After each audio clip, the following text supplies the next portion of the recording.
नांदेडच्या तामसामध्ये एक भयंकर घटना समोर आली आहे। आरोपी बाबूराव तुपेकर याने वर्षभरापूर्वी गावातीलच एका अल्पवयीन मुलीला गुंगीच्या गोळ्या खाऊ घालून लैंगिक अत्याचार केला। नांदेडच्या तामसामधील एक 16 वर्षांच्या अल्पवयीन मुलीसोबत गावातीलच उपसरपंचाने अनैतिक संबंध ठेवले। अनैतिक संबंधांमधून अल्पवयीन मुलगी गरोदर राहिली। मागील महिन्यात नांदेड शहरातील शासकीय रुग्णालयात तिची प्रसूती झाली। तिने एका मुलीला जन्म दिला, मात्र आता गावात बोबाटा होईल या भीतीने नवजात बाळाला विकल्याची चर्चा आहे। तामसा पोलीस ठाण्याच्या हद्दीतील ही घटना आहे।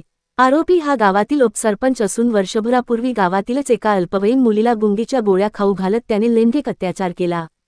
मुलगी गर्भवती राहिली आणि महिनाभरापूर्वी तिची प्रसूती करण्यात आली। आता हे सगळं प्रकरण दाबण्यासाठी आरोपी उपसरपंच बाबूराव तुपेकर यांनी पीडित मुलीने जन्म दिलेल्या बाळाला विकल्याचा संशय आहे। या प्रकरणाने संपूर्ण नांदेड शहर हादरले आहे। आरोपी उपसरपंच बाबूराव तुपेकर याला नांदेड पोलिसांनी तात्काळ अटक केली असून त्याच्यावर पोक्सो अंतर्गत गुन्हा नोंदवण्यात आला आहे। या घटनेचा पुढील तपास पोलीस करत आहेत। गेल्या वर्षभरापासून हे प्रकरण दाबण्याचा प्रयत्न सुरू असून आता पीडित मुलीच्या बाळाला विकण्यात आल्याचा संशय व्यक्त केल्याने हे प्रकरण उघडकीस आले आहे।